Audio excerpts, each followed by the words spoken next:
Assalamualaikum warahmatullahi wabarakatuh. Selamat pagi anak-anak semuanya. Apa kabar hari ini? Semoga sehat selalu dan selalu dalam lindungan Allah Subhanahu wa taala. Pada pagi hari ini, Ibu Amel akan sedikit berbagi cerita inspirasi pagi tentang pentingnya adab dalam menuntut ilmu.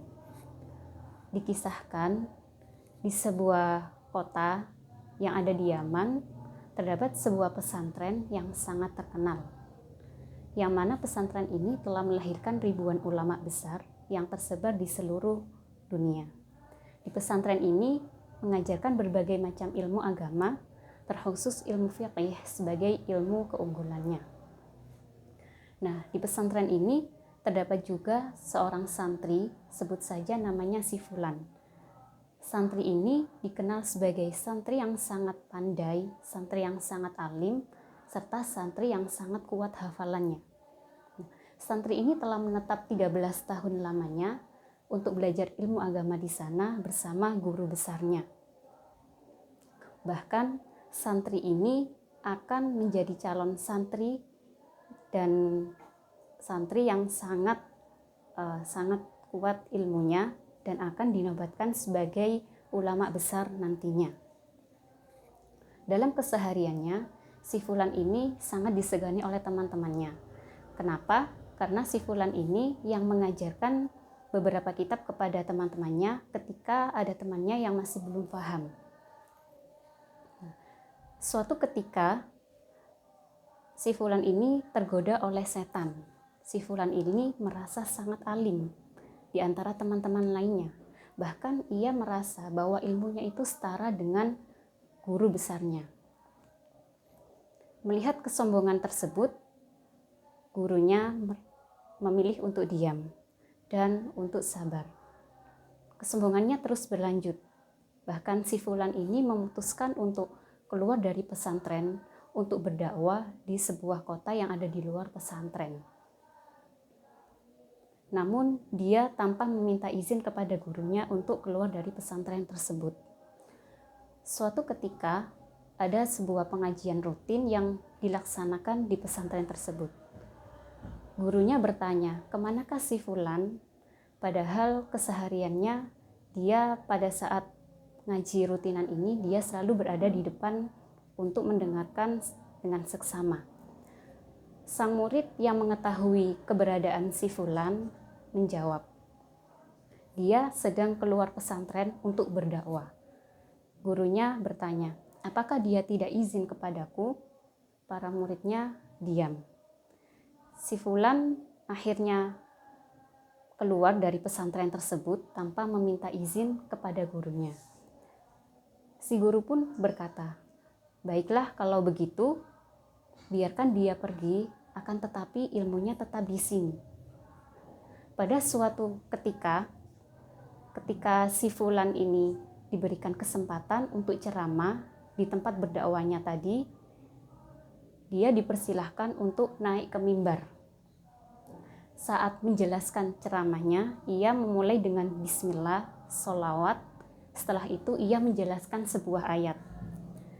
Saat menjelaskan ayat ini, si Fulan tiba-tiba terdiam dan berdiri tegak seperti kayu, tidak bisa menjelaskan apapun untuk menjelaskan ayat tersebut. Akhirnya si Fulan ini berhenti selama 5 menit dan mengambil nafas dan memulai untuk ceramah lagi. Akan tetapi dia tidak bisa menjelaskan ayat tersebut sama sekali, hingga ia duduk terdiam sambil menangis dan menoleh ke para jamaah. Jamaah pun menoleh kepadanya. Jamaah heran, kenapa hal ini bisa terjadi kepada si Fulan? Padahal si Fulan ini terkenal sebagai sosok santri yang sangat kuat hafalannya dan terkenal sebagai santri yang sangat pandai. Dan di dalam jamaah tersebut ternyata terdapat santri yang sangat senior, di mana santri ini pernah belajar di pesantren si Fulan tersebut selama 9 tahun. Mengerti hal tersebut, si ahli ilmu ini bertanya kepada si Fulan, apa yang sedang terjadi kepadamu? Nah, karena mendengar kabar bahwa si fulan ini telah melakukan kesalahan kepada guru, yaitu tidak meminta izin gurunya untuk melakukan dakwah ke luar kota, akhirnya si ahli ilmu ini menyuruh si fulan untuk bertaubat dan meminta maaf kepada gurunya. Akan tetapi, karena kesombongannya si fulan terus menjadi-jadi, si fulan ini tidak mau meminta maaf kepada gurunya. Bahkan ia sempat memanggil gurunya tanpa sebutan nama gurunya. Hingga pada suatu hari, si fulan ini ilmunya tiba-tiba hilang. Kenapa? Karena dia tidak meminta izin kepada gurunya tadi. Selain itu, teman-teman dan keluarganya pun tidak mau menerimanya lagi. Semua ilmunya yang telah ia hafal selama di pondok pesantren itu hilang. Sampai suatu ketika ia pun hidupnya semakin tragis. Sampai ia pada akhir hidupnya menjadi seorang penjual arang di sebuah pasar di pinggir kota. Dari kisah ini ada pelajaran yang bisa kita petik, yaitu sehebat apapun kita, sepintar apapun kita harus menghargai guru kita yang telah memberikan ilmu. Karena keberkahan dan kesuksesan kita itu terletak bagaimana cara kita menghargai yang memberi kita ilmu, yaitu para guru-guru kita.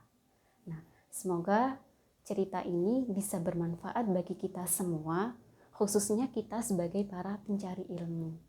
Karena kenapa? Kita sebagai pencari ilmu harus mendahulukan adab terlebih dahulu.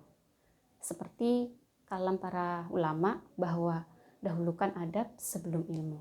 Yaitu adab itu lebih tinggi daripada ilmu.